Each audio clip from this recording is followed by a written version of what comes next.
The G-forces the drivers experienced last week at the Texas Motor Speedway forced the postponement of the race. Here in Nazareth, the drivers have something to prove as they prepare for the 15th running of the Nazareth 225. It's a beautiful spring day in the Lehigh Valley of eastern Pennsylvania. We're here at Nazareth Speedway as the Kart FedEx Championship Series is ready to run the Nazareth 225. Hi and welcome, I'm Paul Page. A week ago at Texas Motor Speedway, these were the cars too fast to race. Now they're at Nazareth and ready to try it again. They call this track a 1-mile oval. Well, if it is, maybe somebody dropped the oval because depending on who you ask, it has from between 3 to 5 turns. Fast speeds, but substantially lower G-forces.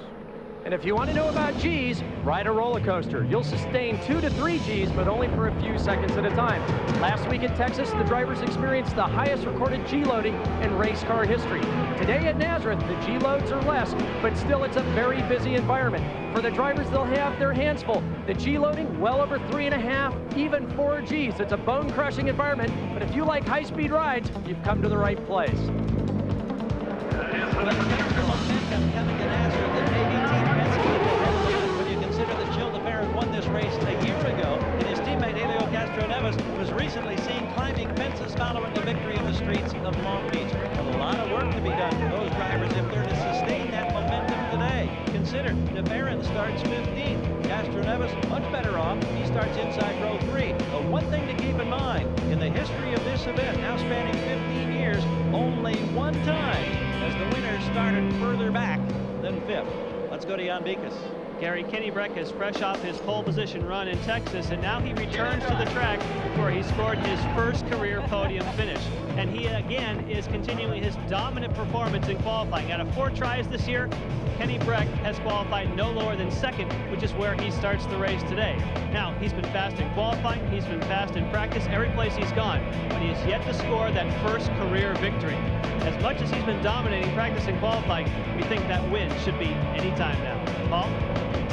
Bruno Junqueira is on the pole. No rookie has ever won his first oval race. Here's the Kawasaki starting grid with Junqueira and Kenny Breck on the front row. The second row, Michel Jourdain Jr. and Oriol Servia. Michel Jourdain starts 3rd. His team has 1 podium finish at Nazareth. Row 3, Helio Castroneves and Adrian Fernandez. In the 4th row, it's Brian Herta and Paul Tracy. Back in row 5, Cristiano D'Amata and Tony Kanaan. Cristiano is the current points leader. He won last year in the 1-mile oval in Chicago. In row 6, it's Jimmy Vasser and Dario Franchitti. Back in the 7th row, Michael Andretti and Max Pappas.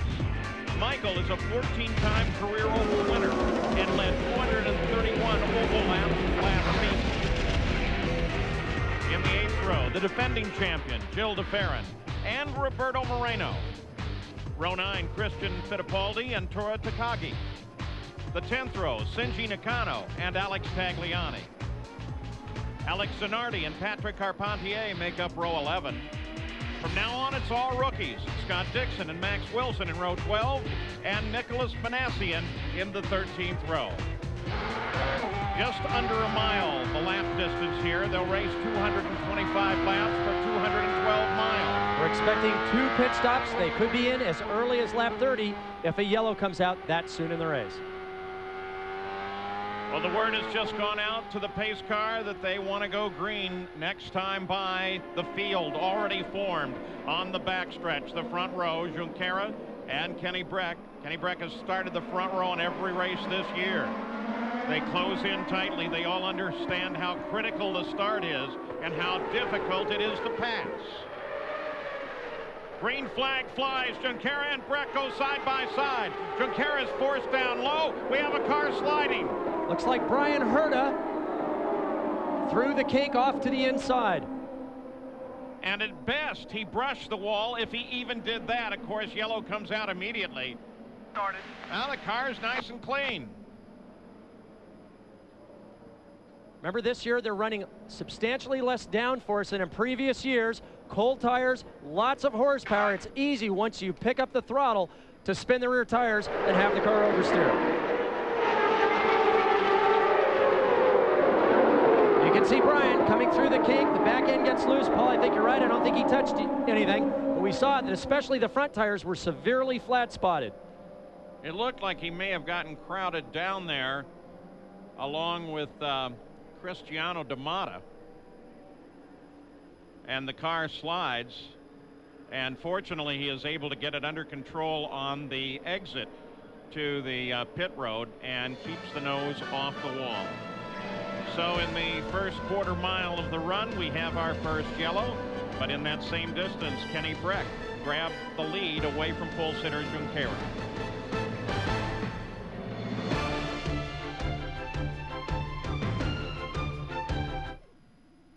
Welcome back to Nazareth Speedway. Paul Page with Parker Johnstone. Still under yellow, but actually a different reason now.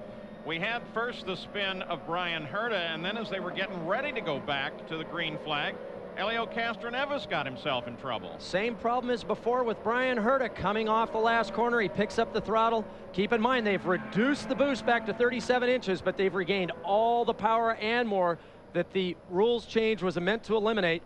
You can see cold tires, low downforce, picks up the throttle, the back end steps out, he catches it and continues full course yellow. And also, that point on the track has been really the key problem for most of the weekend. We'll elaborate on that in just a moment, but first let's go to Gary. Quick update on the radio from Castroneves to Tim Cindric. He said, Helio said, I tried to pass. I shouldn't have tried that. He told us just before gentlemen's start that he was going to take a very conservative approach. He says, Gary, I've tried so hard in the last few years here, and I always get in trouble. Today, I'm going to sit and wait. And I said, you've been to the Rick Mears School of Racing. And he nodded and grinned and said, yes. But he got impatient already on that restart, and it has cost him. He's fortunate that he didn't get another car or the wall. Let's go to Jan. An update on Brian Herta. He made his way onto pit road. He had a 22-second pit stop where they were going to change the nose, but then they waved it off. They looked more closely, and they realized the damage on the front wings was limited to what they call the end fences, the end plates. And they decided that that wasn't worth changing. He has a fresh set of tires, and now hopefully he'll be able to get those warm before the next time we go back to green. So we were talking, Parker, about that part of the track where we just saw Helio Castroneves get in trouble. We've seen a lot of people get in trouble. It's right about here. Well, the problem is you come into this corner, very unusual for an oval, heavy braking and a downshift as you come off the corner. Particularly we saw in that restart where you'll be in a lower gear, lots of torque, lots of horsepower. You step on the throttle, there's a bump as you come off that corner. That's all it takes to upset that fine balance. The car rotates right around. Well, let's take you back and show you the little bit of racing we have had, and that is the start itself, where Kenny Breck just came screaming into the corner. He was side by side with Bruno, and Bruno just got pushed down onto the rumble strips, and Kenny Breck went right on by. And it was here then that Brian Herta began his slide, caused a little damage to the outside edges of his wing. This is rookie Scott Dixon, who just came into the pits and almost immediately back out. Strategy, they're at the back. They qualified 23rd. They figured we might as well top up with fuel. With now 8 laps in the book, there's no reason you're not going to improve your position. So they're taking a chance now that a yellow will fall right at the right time later in the race, and they'll gain track position. And they work to get realigned. Again, this is Scott Dixon. His teammate normally would be Mauricio Gugelmin in the 17 car, but Mauricio had a death in the family. His 6-year-old son Giuliano passed away. It was not unexpected. They have been fighting an issue there for a long time, but nevertheless they withdrew the car this weekend, and our sympathies go out to Mauricio and the Gugelmin family. Brian Herta back in. For exactly the same reason we saw Dixon come in with his spin. It dropped him towards the back. He's now come in topped up for fuel and is getting out just in front of the pace car with 1 lap until the green. Brian's really going to have to hustle to get back that lap because that pit speed limit extends all the way to the end, and the pace car nearly overtook him. He's going to have a real uphill battle now because the pace car is now pulled off the track. Brian's going to have to go just as hard as he can, as Kenny Breck is only a few hundred yards behind him now with the green flag anticipated to be waved. We were looking at Christian Fittipaldi because there was a report that there was some smoke at the back of his car. Green flag comes out. This time Kenny Breck got a good jump on the green and accelerates away.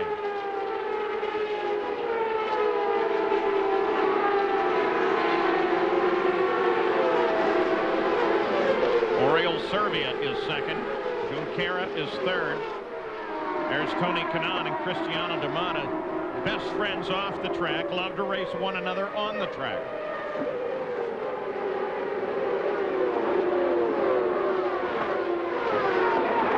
In fact, Kanaan now leads a little pack at seventh that begins to tighten up.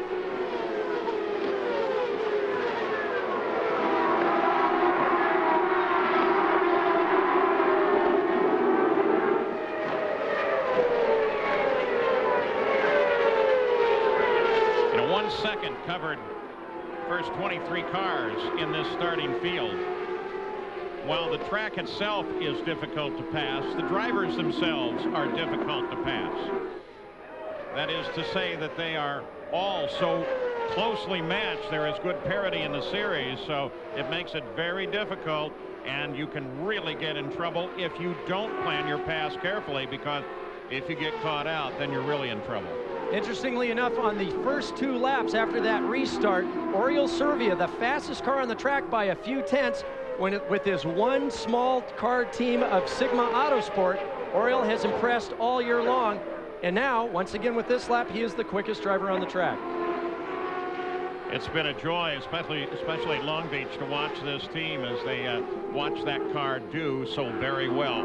What about Christian Fittipaldi? Jan Bikas? Well, Paul, you were talking about smoke, and we saw the smoke here on pit road, at least behind the pace car. It seems as though it may have dissipated now. We checked with the crew. They checked the telemetry and said everything is A-OK with the car. They're hoping maybe it was something temporary.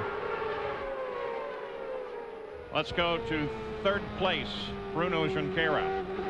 Watch him as he chases Servia and Breck.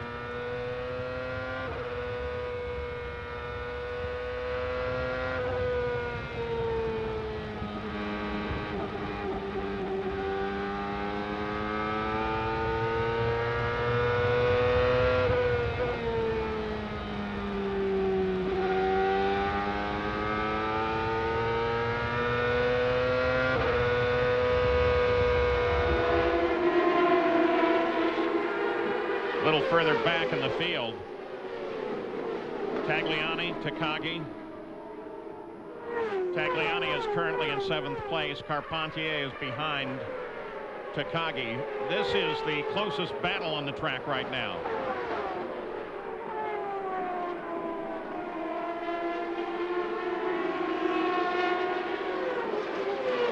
The reason we're watching them now is a lap ago. Here's what happened is Takagi tried to pass on Tagliani, got way wide coming off, and bunched everybody up. Now the leader of the race, Kenny Breck, you see him there on the right, closes on the back of the field. Now's when it gets a little dicey. And on that last lap, as they passed our position, one of the car's engines is starting to go off. Could be number 33 of team players, trying to identify, but someone's obviously got a broken header or some other sort of engine problem. Looking down from the Honda Helicam at the leader, trying to work his way through traffic now. We'll keep an ear out for Tagliani and what may be a problem with his engine.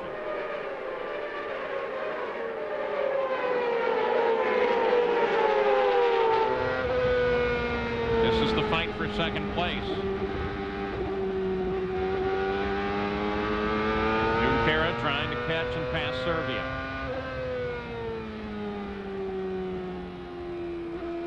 One of the things that makes this track so interesting and so technical is it climbs in elevation about 34 feet, and then the backstretch, the only real straight part there is on the track, is all downhill. Parker, it's quite a sensation. You were talking earlier about roller coasters. Yes, as they come through the turns 1-2 complex and head down this straightaway, the drivers are hard on the brakes. Usually they're downshifting if they're not trying to work out some different fuel strategy. Steepest part of the course here, 6 degrees banking, equivalent to the apron at Texas. Gives you an idea in the difference. Flat out through the kink once they have a little less fuel, and now they're climbing back uphill through turns 1 and 2. It's very narrow here, line of sight very restricted, and now they dive 34 feet down this back straightaway, coming into turn number 3. As you ride once again with Junqueira and his chase of Servia, right behind him, we showed him to you just a moment ago, is Michel Jourdain Jr., young Mexican, and the team, they really put together. There he is, a good run this year, and they expect some great results. And this is where Nazareth gets interesting, as Kenny Breck works his way through traffic. If you're one of the following cars, if you're Servia, Junqueira, Jourdain, down through the rest of the field, you're hoping to capitalize on your momentum here so that the leader or the driver that you're following gets bottled up. He has to lift. You can draft up and pass cleanly. And that's where it all comes together at Nazareth, is using the traffic to your advantage. Speaking to a lot of the drivers, they're wondering how Junqueira and his teammate Manassin would react to such a busy environment where things are happening non-stop from beginning to end. So at Nazareth Speedway, 26 laps now into the record book. Kenny Breck, Oriol Servia, Bruno Junqueira, Michel Jourdain Jr., Servia, Junqueira, Jourdain. They all are battling one another while Breck tries to work his way through traffic. So far, it's been a pretty good year for Kenny.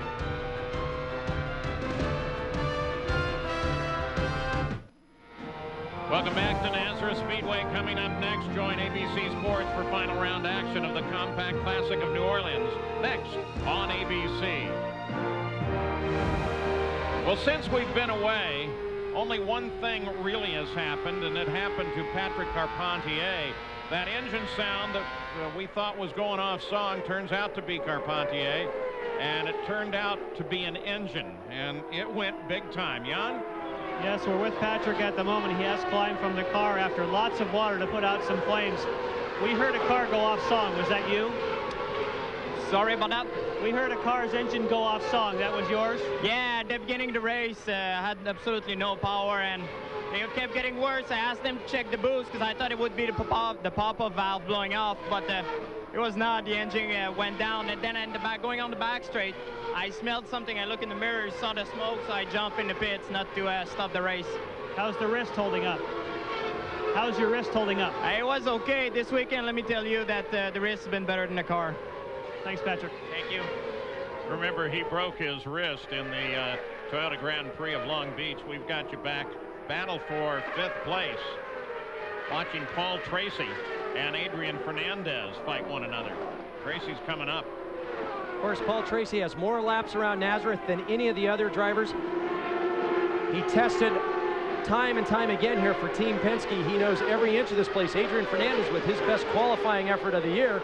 Kind of a surprise. They picked up 12 miles an hour from Friday practice until qualifying, and that's turning out to be a good battle. And Cristiano D'Amata continues to hammer at Tony Kanaan. This battle is for 7th. That's Franchitti right behind him trying to get into it too. Gary? Quick update on Cristiano D'Amata as well as his teammate Christian Fittipaldi. Both have been told that the mileage they are getting is good enough that they can go up 1 click on the boost. So apparently they're richening up the fuel, and maybe that little extra horsepower may enable D'Amata to challenge more effectively as he tries to advance from the 8th position, chasing Tony Kanaan. Kenny Breck has completed 39 laps, Parker. And the problem the drivers face here is with this Hanford device, it creates a lot of turbulence behind the cars. So even though Cristiano D'Amata might be able to run quicker, once he gets up behind 3, 4, or 5 car lengths behind Tony, he runs into this barrier where the turbulence doesn't allow him to optimize the aerodynamics of his car, and you can see that spread almost throughout the whole field. He's got to wait for the right timing so that Tony is bottled up in traffic. He can push the overtake button on the steering wheel, get maximum power out of his engine, and try to capitalize on Tony slowing down to use his momentum to try to get by. Back on board with 3rd place, Bruno Junqueira. Junqueira, a rookie. Ahead of him, sophomore Oriol Servia. The top 4, in fact, have never won a kart race. Have to go all the way back to 17th to find the next non-winner. That would be Alex Tagliani. And riding on board with Bruno A huge difference between what we've seen earlier in practice and qualifying versus his current speed. Nearly 20 miles an hour. It's a much more relaxed pace. Don't get me wrong, these guys are driving these cars as hard as they can, but they're not shifting now. With the changing track conditions that they have today, these long runs, they can't push the cars nearly as hard, and it's just surprising to me to see such a reduction in speed from even earlier this morning.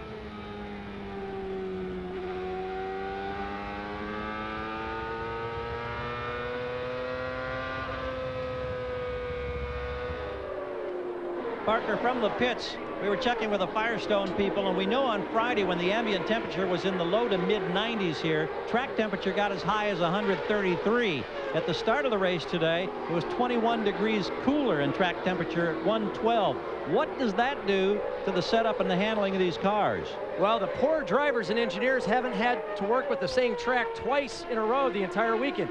Very hot, as you said, on Friday, and that means that the air is less dense. The cars aren't producing as much downforce, but the tire temps come up right away. Patrick Carpentier told me that on Friday, within a lap and a half or 2 laps, he was right up to speed. So not as much downforce, but the tire temps are there. It gives the drivers a little better feeling, a little bit more security. Today, it's breezy, it's cool, as you said. The drivers, even after sustained long runs, are still trying to feel out what these cars are like on this ever-changing track condition.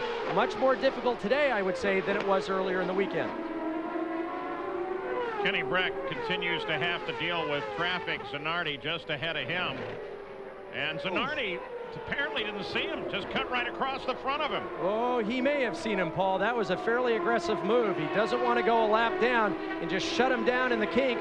Kenny obviously much quicker at this point. You can see Zanardi trying to take the inside line to shut Kenny off there. It's almost as though Kenny's got to back off a little bit, as he has. Use his superior speed, time it so that he can overtake him in exactly the right place. Watch Kenny. He's going to get this set up. He's going to take another run at him and try to time it so he can come off this corner and try to outbrake him going down into turn number 3. He's looking, but he's not close enough now. He's got to, it takes a few laps to try to figure out the timing. Obviously, Zanardi not giving anything away. He does not want to go a lap down here. Morris Nunn on the radio just let Zanardi know that that is the leader who's now behind him. I wonder what that means to Alex. Well, if you ask him, he'd probably have a 20 or 30-minute answer for you. Here's the key to hold this. Servia and Junqueira are closing. In fact, they gained a whole second on Breck while he's trying to fight with Zanardi. And as a driver, the problem you have is it's very easy to take on the rhythm of the driver in front of you. So that even though Kenny caught him very quickly, now he's fallen into the same pace, the same rhythm as Zanardi. And what he's got to do is remember who's the race leader here, who's the guy that's fastest, and just charge as hard as he can, unless he thinks that a pit stop will come soon enough where he won't have to deal with Zanardi on the track, but try to take care of him in the pit lane. So Kenny Breck has his problems trying to get around Alex Zanardi. At the same time, his competitors are closing in on him. That's Manassian immediately behind Kenny Breck. It's 2 cars back until you see Servia and Junqueira. We'll be back after this message and a word from our ABC stations.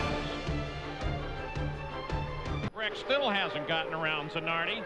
You look down from high above the track, you get an idea of what an unusual oval this really is, and you can see why. While some people say there are 3 corners, 1, 2, and this would be 3, there are others who will tell you there's 1, 2, 3, 4, and this one is 5. And a lot of drivers refer to this track as a roval because it reminds them a lot of a road course, a very high-speed road course surrounded by concrete, and yet it is an oval. But certainly there's nothing traditional about it with its elevation changes and the varying corners here.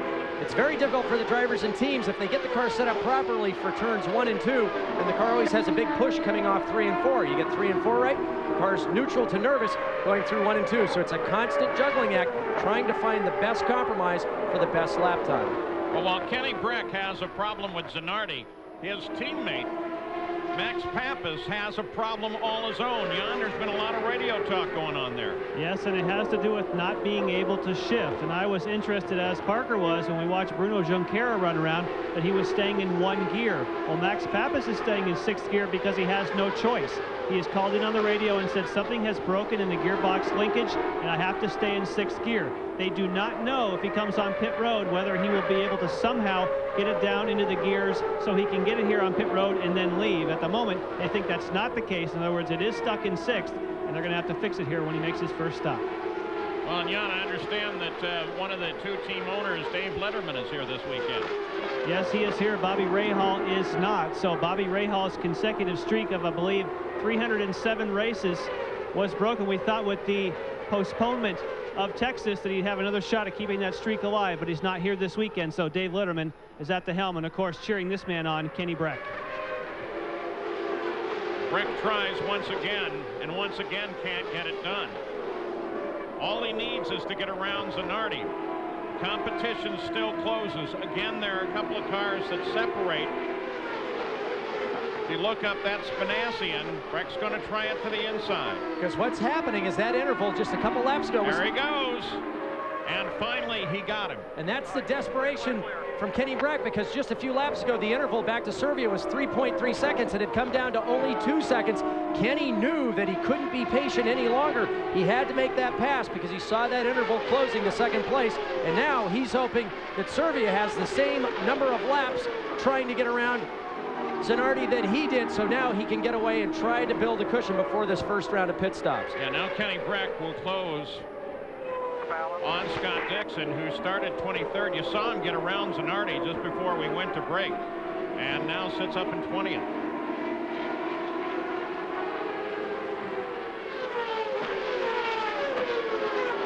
Oof, that was close for Serbia. Serbia sliding by Max Wilson. This is Max's first oval race, and there's so much going on here. It's difficult to see where you're going while you're looking in the mirrors all the time, especially when you're back in Max Wilson's position of 23rd. And now Bruno Junqueira, 3rd place, going to try to get around Wilson. So we're going to have 2 rookies try to contest one another. He tries to get a run down the back straight, outbreaks him on the way in.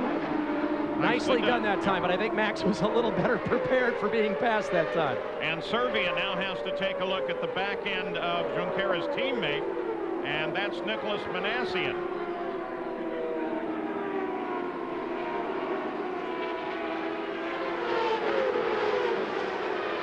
There's Manassian. We'll go on board with him and look back as Serbia closes, and just behind him soon will be Junqueira.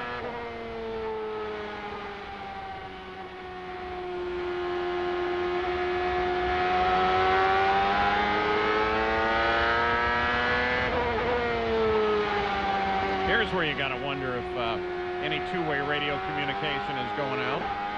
What's interesting is how different the lines are here for these 2 drivers. Remember, Serbia has always done extremely well at Nazareth in the past. In Indy Lights, the champion just a few years ago. He's won races here, qualified on the pole. Actually had a great battle with Cristiano D'Amata just a few years back. And there goes Serbia.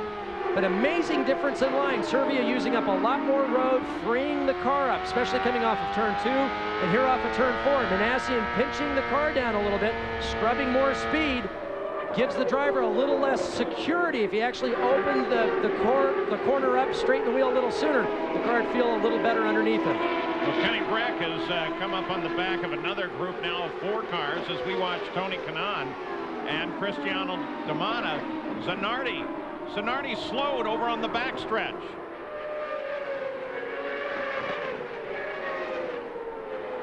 You can see a big difference in his defensive posture now, just letting cars slide by underneath him. Now the question, of course, is why did he slow? Did he slow just to let somebody by, or does he have a serious problem now? I guess this next couple of moments will tell us. Look at this. This is all a fight for position, running right behind him. And here we've got a car in trouble, and that is Michel Jourdain Jr. Guy who started 3rd, got it back under control, and back into the fight. But it's full course yellow, and the pits are alive now as everyone's setting up for this first round of pit stops. Completed 74 laps as we look again. Paul Tracy there on the back, but you see Jourdain right on the front of the screen, losing it coming off the final corner. We've seen that all weekend long. does a nice job here. Keeps the steering lock in, anticipates the car coming back straight ahead on the grass. That's a tricky bit of driving at 140 miles an hour plus as the car slowed down there. And essentially the same part of the track that we've been talking about. We've seen a good number of situations develop. Different problem here. He's probably a little over anxious to get on the throttle. There's a big bump coming off the corner. We could see everyone backed up. You could see Tracy putting the pressure on Fernandez behind him. He was trying to get up behind the car in front of him with the bottling up behind Zanardi, and he just looks like he picked the power up just a split second too soon. 900 horsepower, spins the rear tires, and around he goes. But good bit of driving, keeping it off the wall, exiting that corner. Up and down the pits, the crews are all ready, just waiting for the signal to let them into the pits. And now that they're gathered up, the pits are open, and as they come around, I think you're going to see most of the field come in for fuel and tires. Jan. Yes, and that would be the case for Kenny Breck. We checked with the team. He's going to get 4 fresh tires, and they're only going to make a 1-turn wing change on the front. So his car, obviously, we see the way it's running. It's very close, but still they want to fine-tune it a little bit. Gary? Whole new scenario for Bruno Junqueira, who's running in the top 3 now, and car number 4 for Chip Ganassi on the radio saying, "What do I do?" Chip said, "Just pack up behind the car." They're going to go down 1.5 turns on the wing. Here comes Breck going by us. There goes Serbia. Here comes Junqueira. Oh, he's in hot, but he saves it. He may have, oh, he almost went too far. Very tight pits, 38 to 40 feet. They're backing Junqueira up, and they'll complete the service, but this has taken much longer than they would have hoped. Let's go up to Dion. And our leader is here. It's 8 seconds. As Tagliani pulls in, here goes Kenny Breck. He's got his changes. We're looking for Serbia, and he beats Serbia onto pit road. Well, more than enough action and more than enough noise as leaders all come in to make their stops. One team, the Target Chip Ganassi team, split the stop, wanting to get Junqueira in and out before they brought Manassian in. And Paul, here's what we thought about Max Pappas. He did not make it off of pit road. The crew is now pushing him back.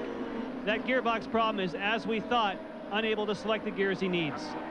And no way to start it. Okay, we're going to try and finish. We'll try and finish it right here.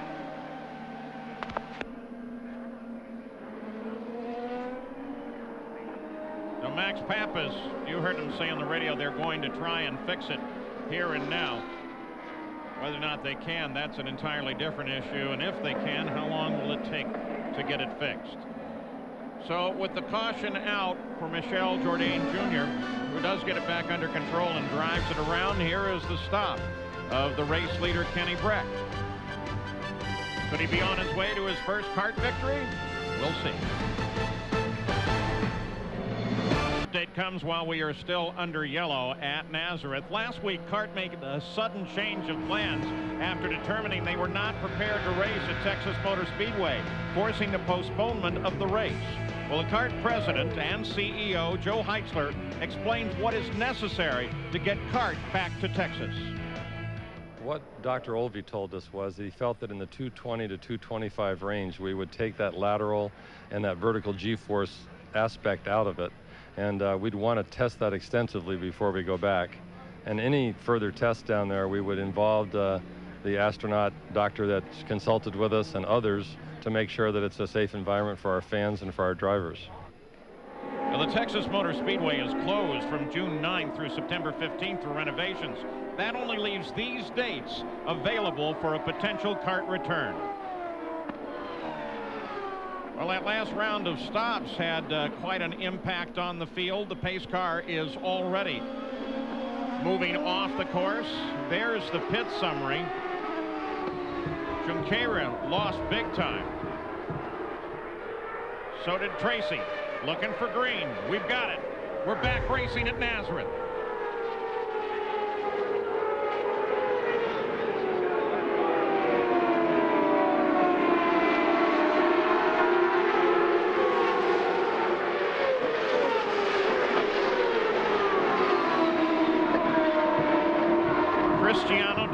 Now third place as he chases Oriol Servia.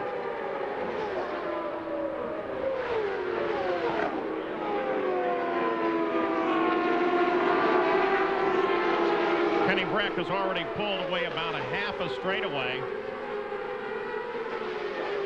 back in the field. They're nose to tail everywhere.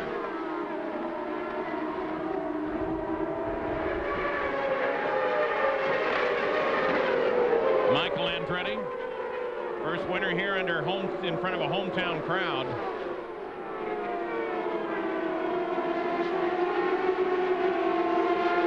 Michael lives only about 3 miles away from this track. Gary Gerald? Interesting comments from Michael Andretti, who now has cracked the top 10, as you'd indicated, Paul. He's a little frustrated. He said the Firestone tires are simply too good. He was telling his crew on the radio. He said apparently the wear is so little that the guys up front aren't losing any grip, and he can't catch up with them. He's frustrated because the tires are too good. That's an unusual complaint coming from many of the guys. They're usually going exactly the other way. Max Pappas is out of the car with Jan Bikas.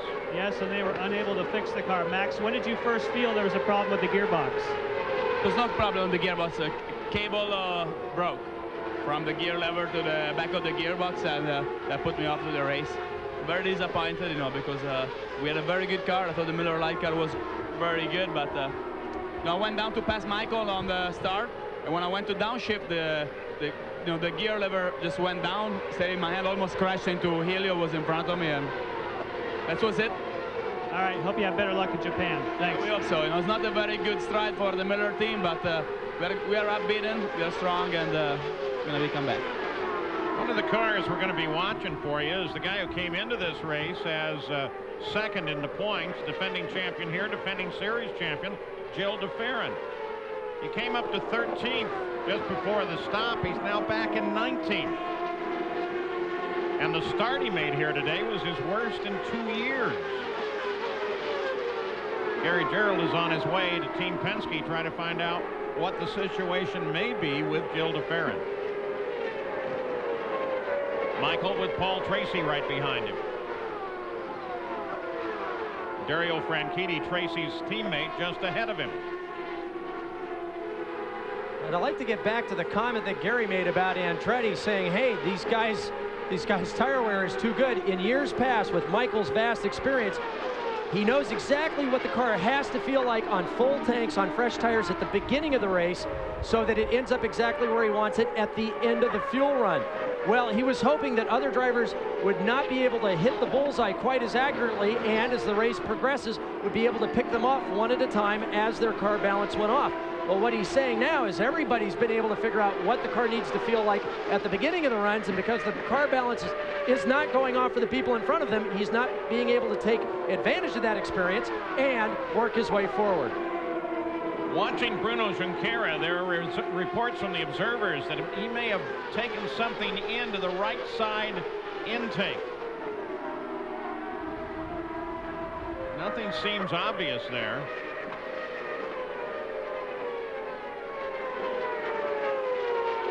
We're going to go on board, see how the engine sounds.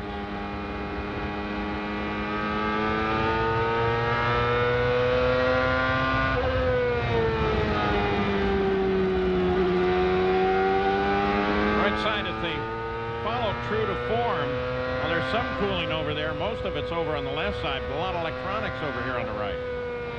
Yeah, depending on the manufacturer and the team installation, though, a lot of the cars have large coolers, water and oil on both sides of the car. It could be something as simple as a hot dog wrapper that's gone back down into the screen. Shouldn't be a problem in today's cool temperatures with an overheating problem. Gary Gerald, we were wondering about Gilles de Ferran. You headed right off for the Penske pits. Yeah, we found out that he actually stalled in these very tight quarters, and we should point out again that the pit stalls here at Nazareth are as small as anywhere on the circuit, 38 to 40 feet. He got bunched up, and as he tried to leave the pits, stalled the engine. Time that he took to restart cost him several spots in position on the racetrack. Breck, Servia, D'Amata, Fernandez, the top four. And Kenny Breck now has, once again, traffic to worry about. And that car two ahead, that's Alex Zanardi.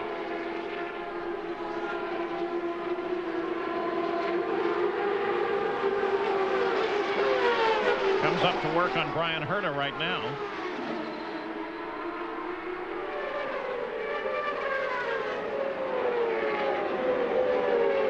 No problem with Herta. You can see Herta checking his mirrors. You know he's a couple laps down. Lets Kenny by the inside. Very professionally done there. But this should be interesting. I think two-time champion Alex Zanardi doesn't let anyone through, no matter where he's positioned on the track or how many laps he may be down.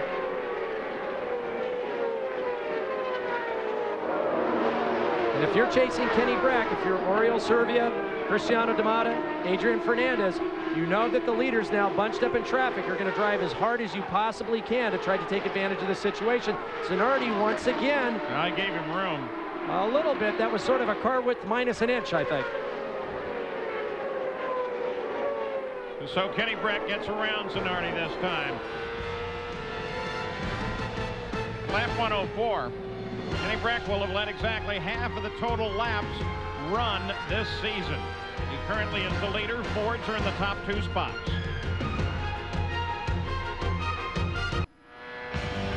Welcome back to Nazareth. Well, Don Prudhomme's team is on a 3-race win streak. One of his drivers, Larry Dixon, is the top qualifier and top fuel at the Advance Auto Parts NHRA Southern Nationals today at 5 p.m. Eastern on ESPN2. Our first Toyota Spotlight, we're going to take a look at the weekend of Max Pappas. It has not been a pleasant one. Yesterday morning during the practice, he lost control, caught the car, kept it under control, and drove it in safely. Then in qualifying, pretty much the same thing. Lost the car, kept it under control, backed it right up to the warm-up road. Then today, well, when the gear cable went away, so did his race. Tough day for Max Pappas. Kenny Brack still the leader of the run here. 108 laps now complete. Servia still runs in second, but Brack has to deal with traffic.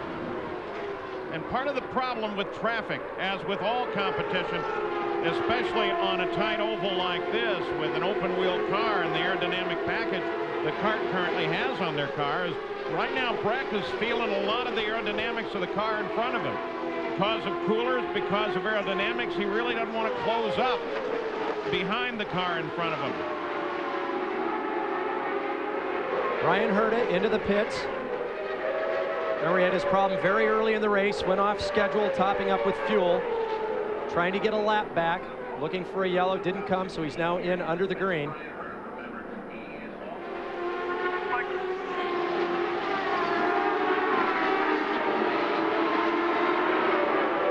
Back with the leader, Kenny Brack.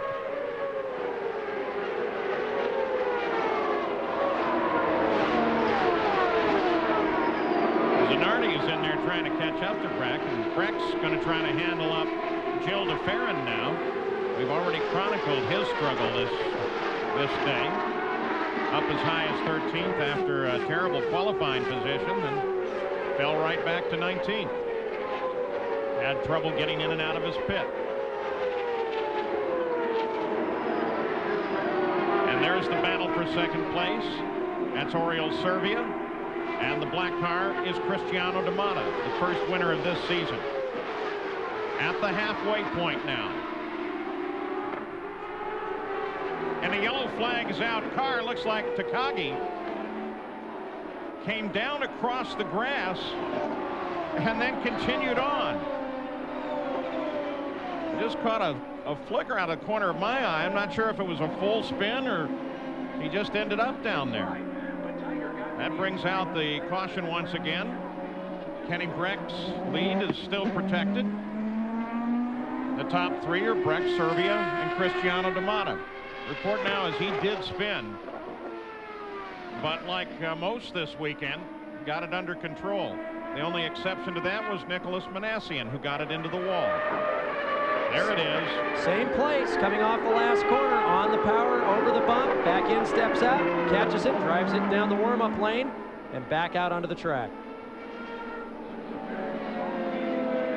So fortunately for Tora Takagi, everything is good there as well. The pace car slows to pick up the leader of the race, and that is still Brack. Now with Zanardi right on top of him.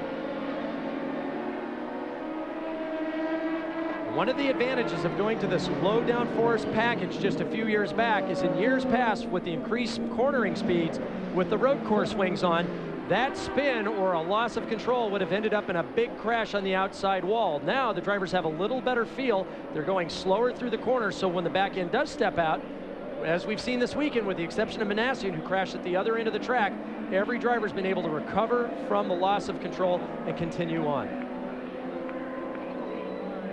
We're waiting. It may be a possibility that Cristiano D'Amata will pit. If he does, he will come in out of third place to do so. Paul, this could be one of those situations where somebody's just setting up a fake and they're waiting to see whether or not the leader comes in. If the leaders come in, you can be sure that most of those front runners, I think, will top off.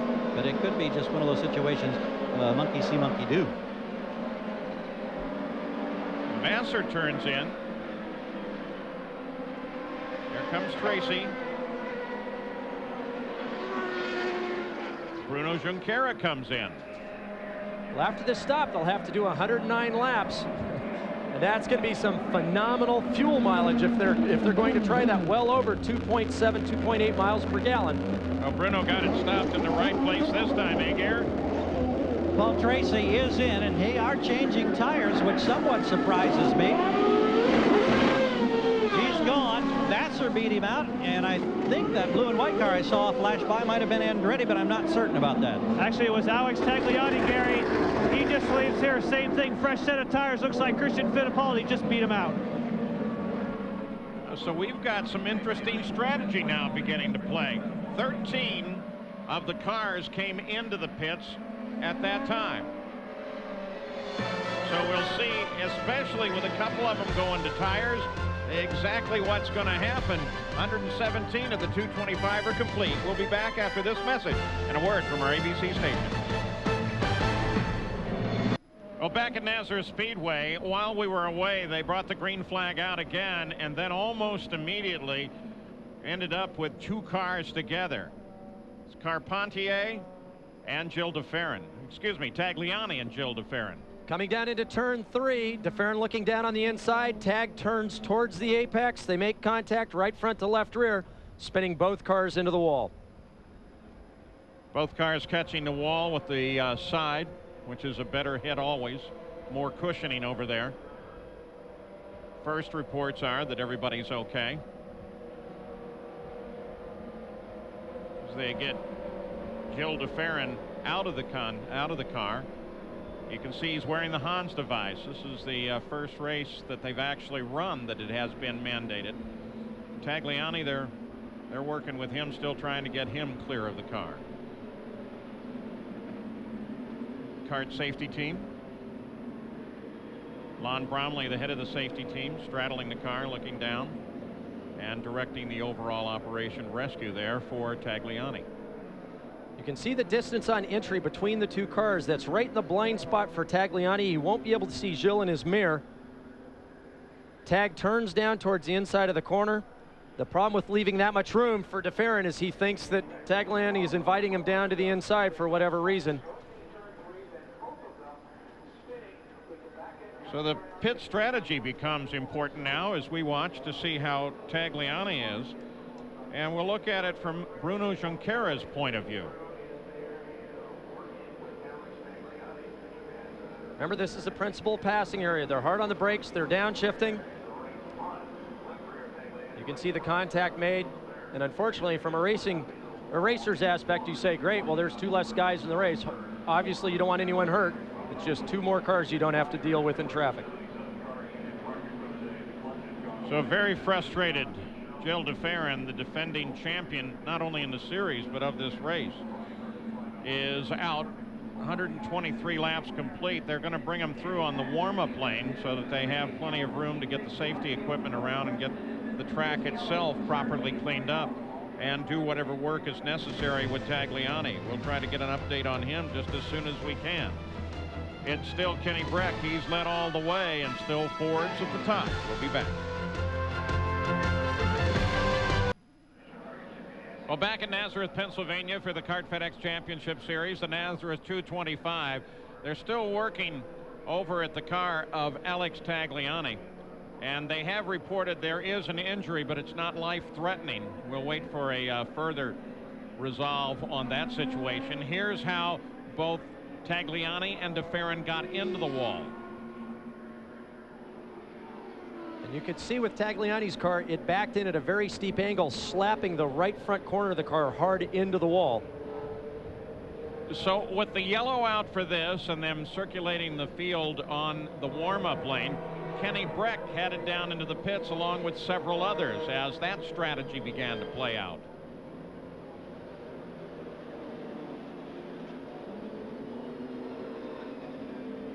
Jan Beekes was right there. Yes, I was. When Kenny Breck came in, it was a 7.8 second stop. Scott, do you have a minute to Scott Remke, general manager? Why stop now? I'm sorry, what's... Why stop now? What's the strategy? Stopped off, see if there's some yellows, go to the end. How much yellow do you need to make it to the end now? They're calculating all that right now. We were pretty close to our window. All right. A big surprise up and down pit road. Leader ducking onto pit road with no radio communication.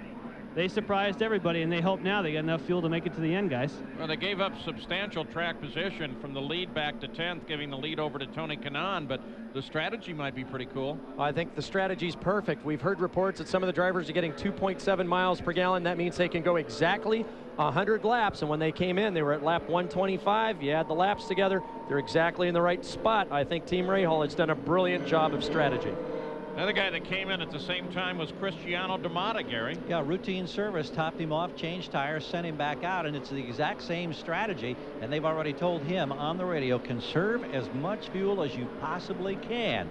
Oriol Servia's crew has told him on the radio that he's got enough to go the distance. And we are now, what, 97 laps away from the end?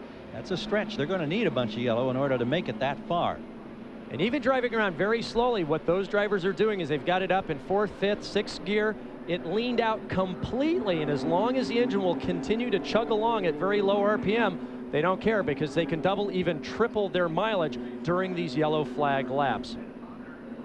Well, Parker, you're talking, yes, Paul, you're talking about tripling mileage. You know, we talked about this, I think it was last year here at Nazareth. When you run around in the warm-up lane, you're covering a much shorter distance than you are if you're out on the racetrack. So that's just a little added bonus when it comes to your fuel saving. And we saw the tire changes as well, so we know they're good for tires. We've also heard these tires aren't wearing very much, but it's no problem here today. This mobile update focuses on Kart's feeder series, the Indy Lights. They've raced 3 times this season, starting in Mexico, where Derek Higgins took the checker. In Long Beach, Mario Dominguez had the pole, but Townsend Bell worked his way up the line to 6th, then to 1st, capturing his first win. And finally in Texas, though Kart didn't run, Indy Lights put on a spectacular show where Mario Dominguez and Rudy Junco got together, just as Damien Faulkner took his first checkered flag. There's the current standings in the Dayton Indy Lights Championship Series.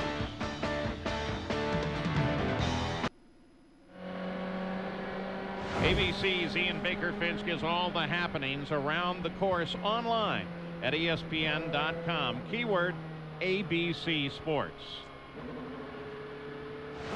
Nazareth still under the yellow. Gives us a chance for a Toyota Spotlight. Takes a look at a safety development this year, the Hans device. It's been made mandatory this year on all of the oval tracks. Helps maintain the driver's head during an impact. It worked for Mauricio Guzman during the practice at Texas Motor Speedway. And today, in the crash that just happened, of course, both the drivers, Tagliani and Gilles DeFerrin, were wearing the Hans device. And the cleanup's still underway. We wait for some sort of definitive word on the condition and the nature of injury to Alex Tagliani. He's been taken to the medical center here. Kart safety team, the best in the world. And on the last set of stops, here's how and where they stopped and why the strategy now is going to become so very interesting. Well, Kanaan, Franchitti, Nakano, they all have to come back in before the end of this race. Tracy, Dixon, Vassar, and the rest of the group, well, if they have enough yellow, they might be able to sneak this out with the kind of mileage they're getting now during this full course yellow. But certainly Breck, Servia, Fernandez in that group, they're good to go to the checkered flag. So Kanaan, Franchitti, Nakano, Paul Tracy, Scott Dixon, those are the top 5 as we show you the field. We'll be going away. When we come back, we hope to see some racing. We'll be back after these messages and a word from our ABC stations.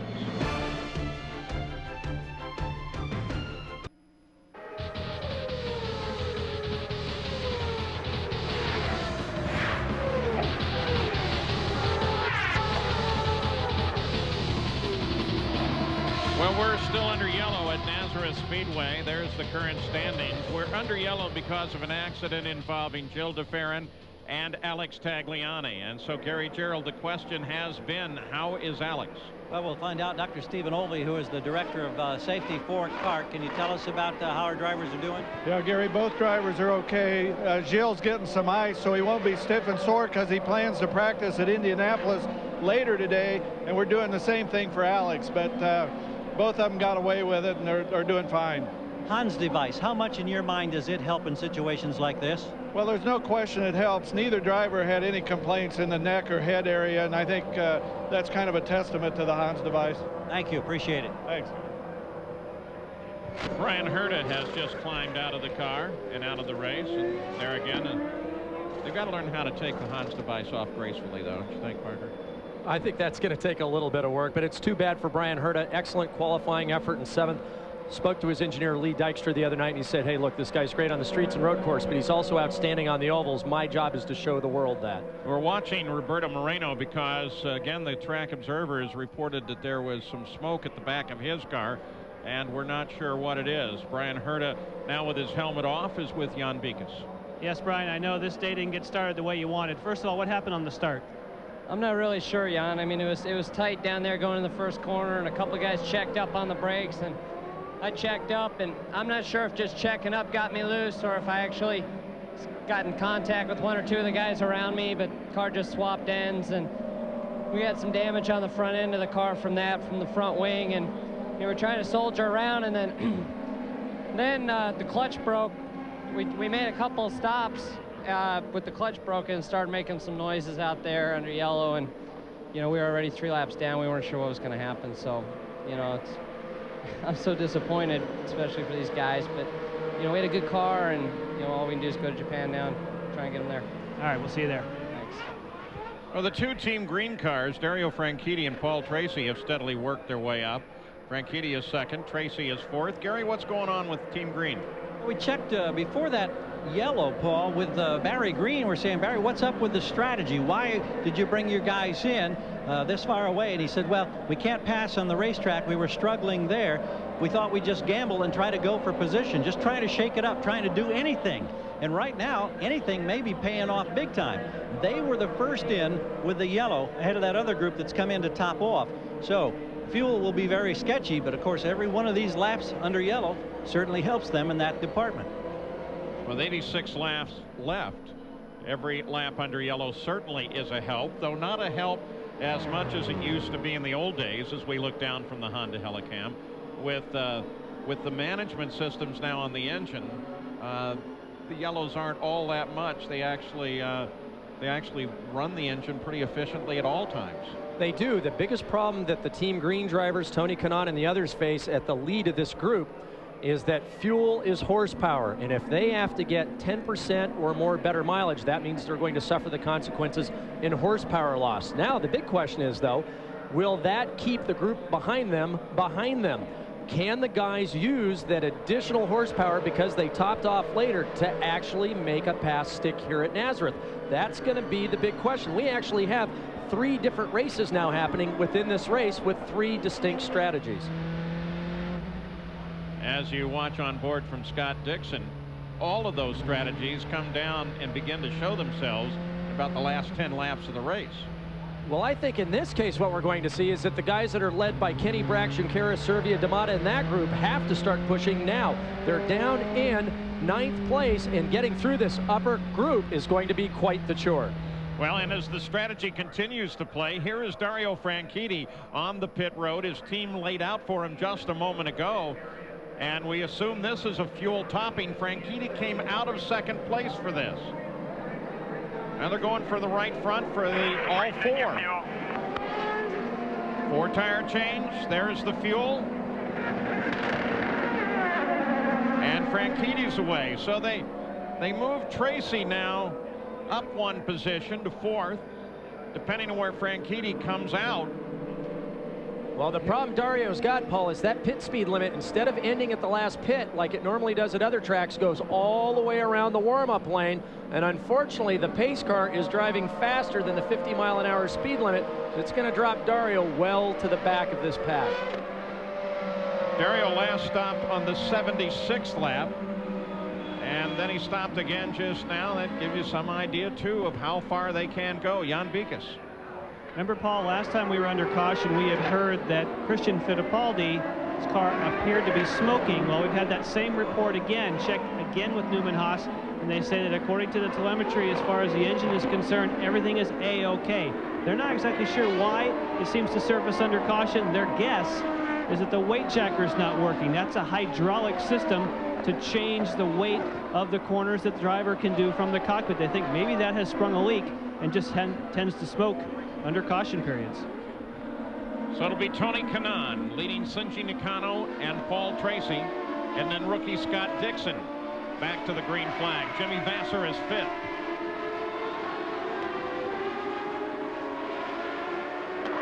Green flag is out. Here we go again. Whoa, close fight back there as Kenny Breck tries to come up through this field just as fast as he can and goes around Michel Jourdain Jr. And that's what I thought would happen. Kenny and the group following him can't wait. I think they've got to go now, Paul, because these laps will wind down very quickly, and as difficult as it can be to pass here at Nazareth, he's got to take advantage of the fuel and horsepower and get those passes done as quickly as possible. Christian Fittipaldi just ahead of him. Don't count out Jourdain. He's very definitely been in this fight the last several races.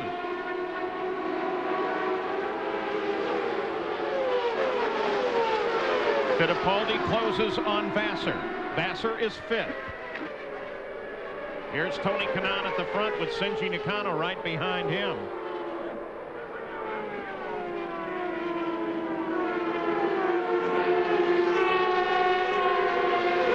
And those two at the front of the field on that last lap, the only two cars in the 22-second bracket, substantially quicker than everyone else. So running in clean air is definitely an advantage at this point. Everyone else experiencing a lot of turbulence behind these cars.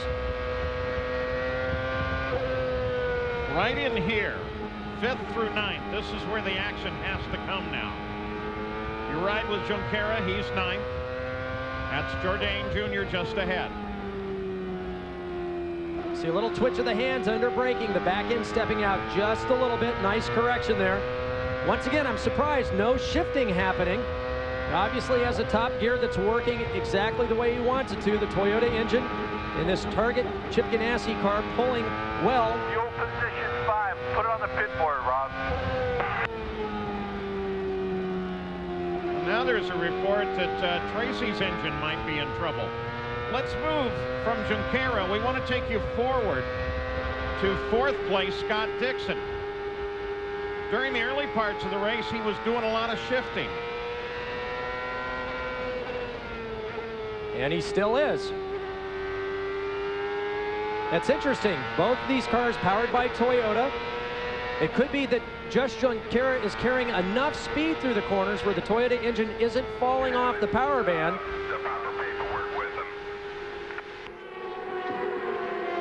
Dropping down to Nakano moves on Tony Kanaan, tries for the lead, can't do it. And a great battle there. Two Renard chassis, both powered by Honda. Paul Tracy comes in. We're still trying to give a listen to his engine. We've talked about Toyota. The big surprise last week at Texas, of course, was Ford, who dominated in qualifying. Much, actually, a surprise to just about everyone, having just a huge amount of horsepower. They've been very quick this weekend as well, but it's been the Lola chassis that's been the dominant chassis regardless of the power plant.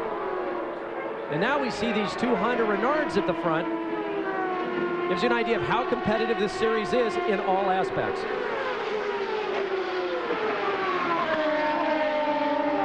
Nakano steps out and tries, can't do it. And that's what Tracy wants. He wants him to get bottled up with Kanaan so then he can make a move on Shinji or even Tony. Battle of the chassis.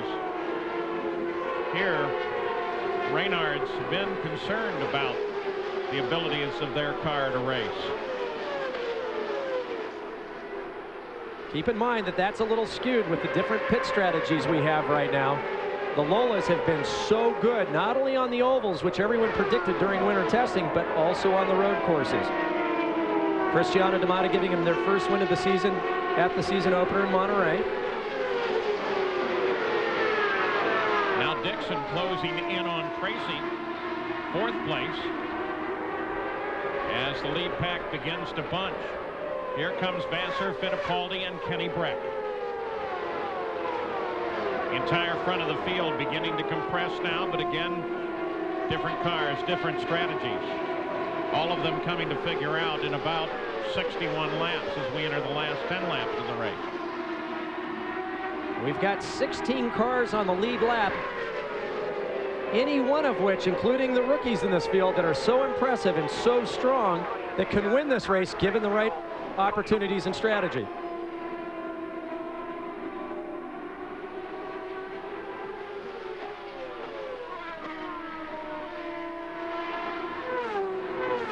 Look at the difference in line there. Paul Tracy much wider coming off of turn 4. As I said earlier, if anyone knows their way around this track, it would be Paul Tracy. If I were Scott Dixon, I'd be taking notes right now. Tracy, of course, along with Michael Andretti, 2 of the seniors in the series, with miles and miles behind them. And great knowledge, Tracy, especially of Nazareth, because all of the testing he did here with the Penske organization at the line.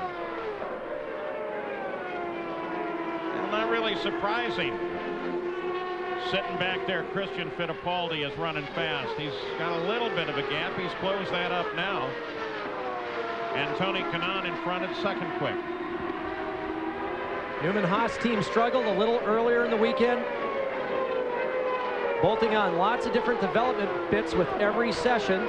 Both he and his teammate Cristiano D'Amata getting stronger as the weekend progressed. Right now, Bruno Junqueira turned the quickest lap of the race much earlier. These guys are sustaining this speed lap after lap after lap. Very impressive. On board with 4th place, the rookie Scott Dixon. In front of him, the 3 Hondas, and then Scott and his Toyota. We'll be back. Back at Nazareth Speedway, there are the current standings. You'll notice that Breck is now 5th. While we were away, he just suddenly lit the wick and came charging as hard as he could. Here's how it happened. Exit speed. It was this move on Christian Fittipaldi. Exit speed and horsepower. He goes around Christian Fittipaldi on the outside of the king. A very, very prodigious move. Jimmy Vassar was next. Once again, remember, these strategies are now playing out. He just powers right by Vassar. And now, at the front of the field, Nakano sticks his nose right up underneath Tony Kanaan's wing. And Kenny Breck has made it now around Paul Tracy.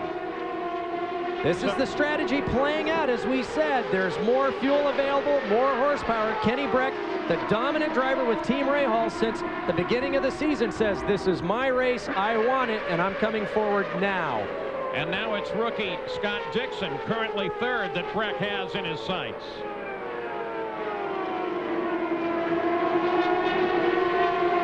He knows how to win on an oval. He is, after all, the Indianapolis champion, IRL champ, but he's yet to win in the Kart FedEx Championship Series. This is his 23rd start in this series. What you just heard is they're going up on fuel and use the button. That means the overtake button puts it at full mixture, full advance on the timing. They get fuel, full horsepower, although the fuel mileage goes way down. That tells you they've got plenty in supply. A big surplus for Kenny Breck to continue his charge forward. Breck is 4th. But remember, once again, with now 55 to go, the differing fuel strategies that are here. All of them to play out right at the end of the run.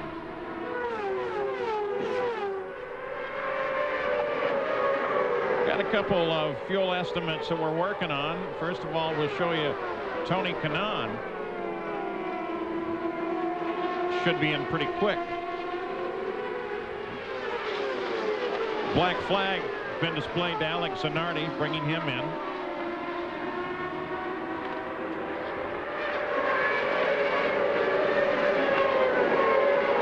What's interesting is Kenny Breck has charged through Following him a little bit in arrears is Jourdain, Junqueira, Servia, D'Amata, and the rest of the group. But Kenny Breck, on the same fuel strategy as the rest of those drivers, has made it very clear that through aggressive driving, he's able to make passes in places that I didn't think was possible just an hour ago.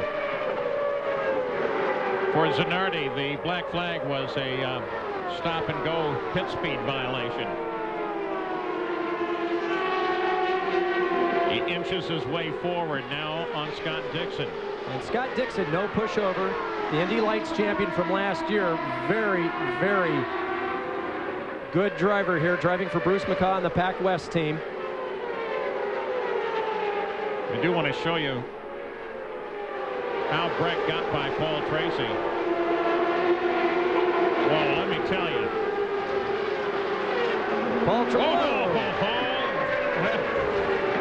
Paul Tracy said you can have it, but if you want it, you're going to work for it, Kenny. And Kenny did.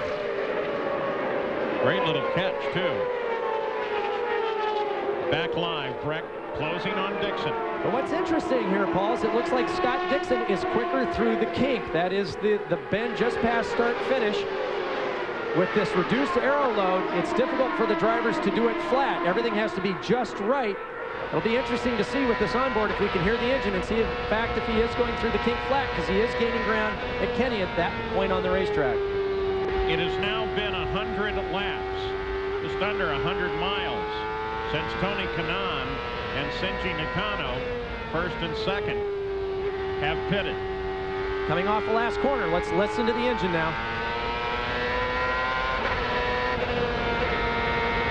No, he's got a pretty sizable lift going through the kink, but it's not apparently as much as Kenny's. This is pretty much what Dixon is seeing in his rearview mirrors.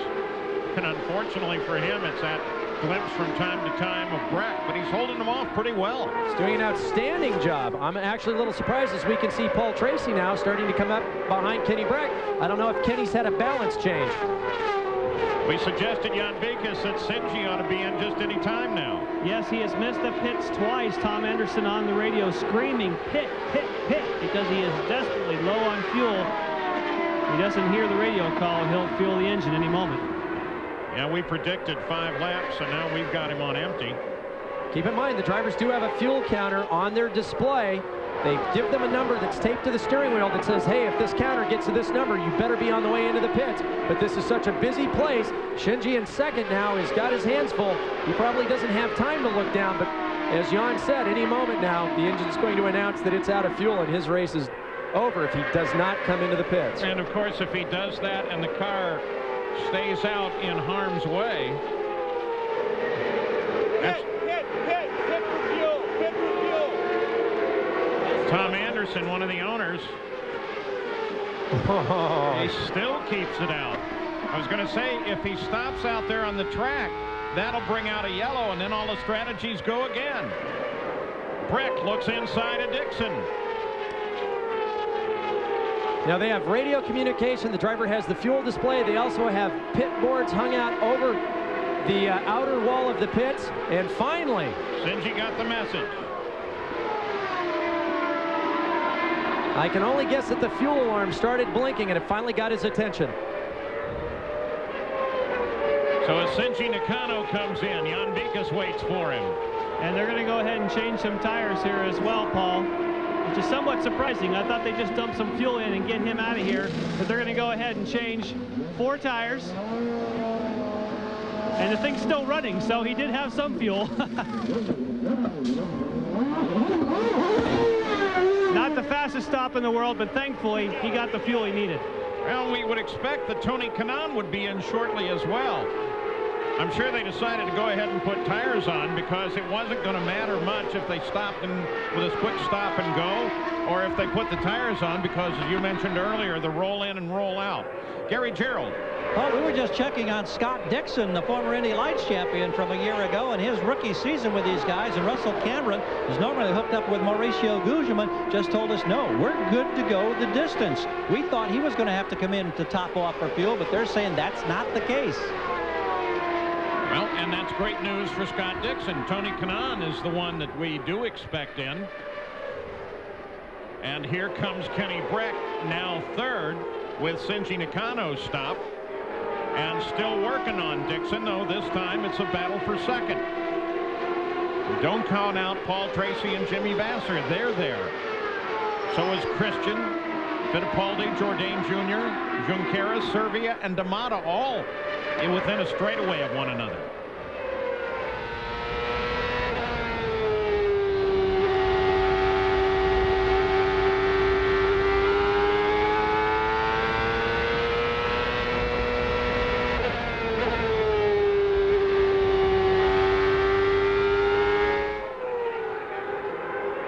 Well, Fernandez may have just run out of fuel. And Russ Thompson, our statistician up here, is calculating that Kanaan has run a considerable distance, maybe as many as 109 laps, but the pit's saying, no, we're not going to stop him anytime soon. We'll do some checking on that. So Tony Kanaan, the leader. Scott Dixon sitting in second. It's Honda, Toyota, Ford, top three. Well, figuring out where to put commercials in a race like this is a tough job, and the truck's been doing the best they can. Scott Dixon now has the lead. Kenny Breck into second, and why? We were right thinking about Tony Kanaan. Despite the fact his crew suggested they were going to keep him out for a while, his engine decided it wanted a little more methanol if it was going to do that. As he slowed, Scott Dixon took over the lead. And then as he headed for the pits, Kenny Breck thought he'd go to the inside. Well, wrong place to go. He had to sweep back to the outside and stay in second place ahead of Paul Tracy. But now he's climbing all over the back of Dixon. And Dixon should be pretty close on fuel too. He sure should. The logic here is that if Nakano's got a Honda and Kanaan's got a Honda and they both come in at the same time and Nakano comes back in for at the end of his fuel run, that obviously Kanaan's got to be coming in sometime soon. Well, Scott Dixon came in as the same as that group. He must be making fuel out there. One thing I've noticed, though, with Kenny Breck is his car looks extremely loose. That's why I think his hard charge in the beginning must have put a premium of wear on those rear tires, and that's why we're not seeing him attack aggressively with Scott Dixon. But Scott Dixon has got to come into the pit lane sometime soon.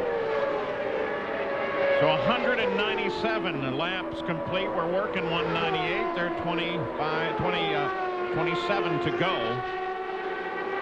And the front of the field is the rookie, Scott Dixon, who started 23rd, with Kenny Breck chasing him. Jill DeFerrin, defending champion of this event, is out. He's with Gary Gerald. He's back in the transporter, Paul, and he's already started to disrobe here because he's got another appointment later today at Indianapolis. The important thing, how do you feel, and what can you tell us about that incident with Tagliani? Well, I feel fine, Gary. Thank you very much. And you know, despite it was quite a heavy accident, but the head protection that really helped me there, so I'm in fantastic shape. As far as the accident goes, I had a run coming off 2 into Tagliani, and I saw an opportunity there. I dove in, and I was, you know, halfway in there. I guess he decided to close the door there, but I couldn't back out of it. I was committed, and then we touched, and see you later. What's the plan in terms of trying to get to Indianapolis to run before the day is complete, before they hit 6 o'clock there at the Speedway? We just want to get the car shaken down so we get a good start tomorrow. So try to get back tonight as soon as we can.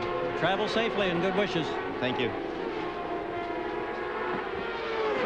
Scott Dixon continues to carve his way through traffic around Nicholas Manassian. Kenny Breck goes low on Manassian as the front of the field overhauls the slower car. And the question remains now, with the final laps beginning to run out, who has fuel and who doesn't? Here's the last set of stops. Dixon on 116, Breck much later. Well, obviously, Kenny should have a horsepower advantage, but once again, it looks like he is really hanging on to this Team Rahal car. We've seen and we know how quick Kenny's hands are and his ability to drive a car that's neutral to loose. And I think at a place like this, if a car starts to go loose on you, every time you turn the steering wheel, the car's trying to swap ends. And I think Kenny's just holding on, trying to push Scott into a mistake. We know how good this rookie is, and I don't think that's likely to happen. It's going to be all about fuel at the end. Well, and on the fuel, looking at those numbers, then Scott Dixon He'll probably be on fumes at the finish, but he may be able to make the finish. Jan Vikas. Well, Parker, you were talking about the looseness of Kenny Breck, and we just had a good display of that as he went through the kink here on the front straightaway. And at his final pit stop, they added front wing. And I think the reason is that they knew that they were going to be running in traffic, and that's when you need some more front wing. Now that he has to stand on it and try and really race to go to the lead, I think that's what's making the car loose. These things are so sensitive. I think you're exactly right, Jan. The longest day of my life came here at Nazareth a few years back. We're on the green flag lap. I was absolutely full opposite lock sideways as I went through the kink on lap 1, and then the car went loose from there. I said, oh, please, I just want to go home. So Kenny obviously doing everything he can. Scott Dixon driving as hard as he possibly can, conserving fuel and just keeping Kenny Breck behind him. Magnificent job for two completely different reasons from both of these drivers.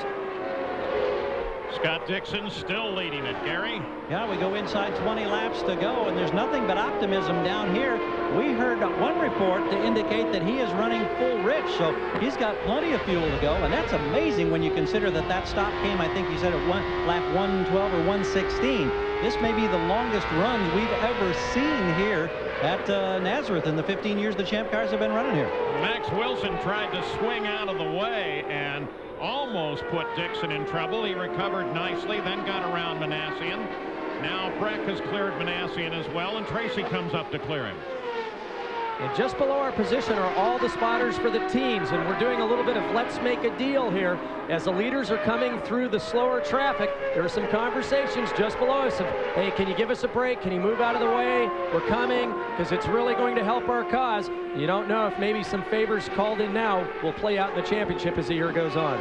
There's first and second. There's third off the corner, and fourth, Jimmy Vasser. All within a very short straightaway of one another. I spoke to Jimmy earlier today, and he said, I've got a car that can win this race. Coming through the field might be a problem, but he said the car was very stable. Another guy like Michael Andretti with just a wealth of experience, very successful on the ovals, and know exactly what the car needs in order to get the finish line at the front. This is playing out well for Pat Patrick, his team, and Jimmy Vasser.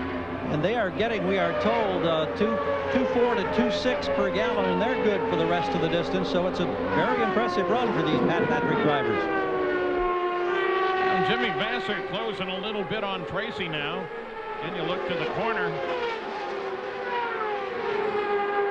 He was a little closer last time by.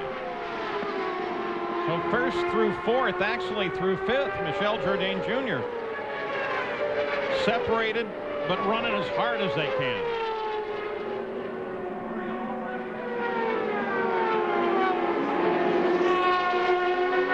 You consider the front of the field while we watch both Tracy and Vasser. We're gonna move back up to the front. What a great story it would be for Scott Dixon and his team Pac West.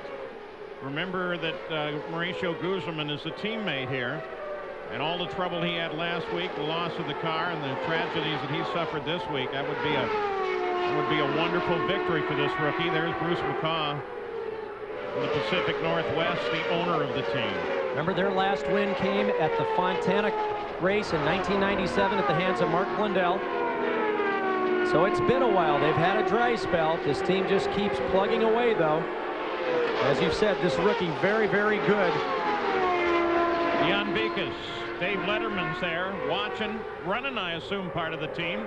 What does he think about Breck? Well, I tell you, it doesn't get any better than this, Paul. They're just glued to the monitor, watching every move for Kenny Breck as he tries to work his way past Max Wilson. From a team owner standpoint, yellow flag we'll come back. Out. Okay, Dave? Yellow flag came out. Looks like Jourdain. Jourdain. Yep. Spins it, catches it, continues. Yeah. This is the second time for him today in the same spot that's caught everyone else. Coming down into the final corner, hard on the brakes. You roll in, 6 degrees of banking. And as you pick the power up coming off the corner, watch the back end of the car step out. He stands on the throttle, an excellent maneuver. Whoa, that was close with Christian Fittipaldi. If he would have hit the brakes, it would have taken him right into the outside wall. Perfect driving. He was running fifth. He's dropped to at least 13th. Yellow out. We'll be back after this. Back at Nazareth Speedway, the pace car accelerates away from the field. Green flag in the hands of the starter. We're ready to go back to green flag racing. A rookie has to bring him back. He's got to figure all of this out now if he wants to win. And he does a pretty nice job of it as Dixon accelerates away from second place Kenny Breck.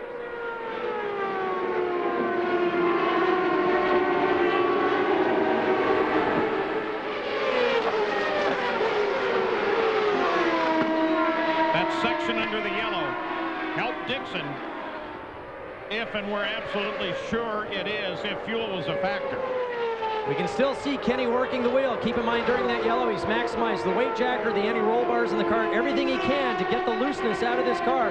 We can still see the back of the car is quite nervous. Boy, think about Dixon. You got one of the best oval racers in the business right behind him.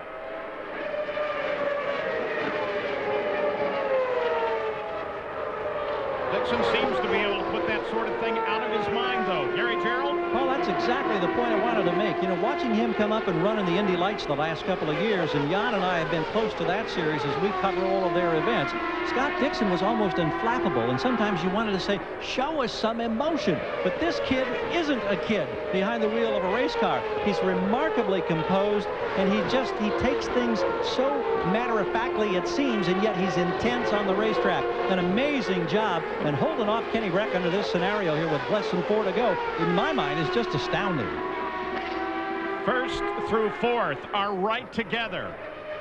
Let's just watch.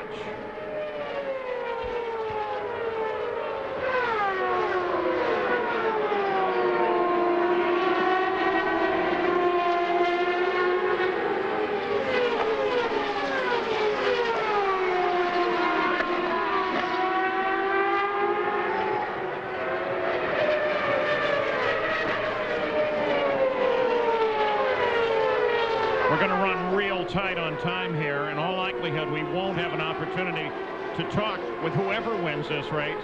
RPM will, and have it on RPM tonight. White flag will come out to Scott Dixon, the rookie, trying to score a win on an oval. Let's see if he can do it. Kenny Breck is right there. Traffic just ahead.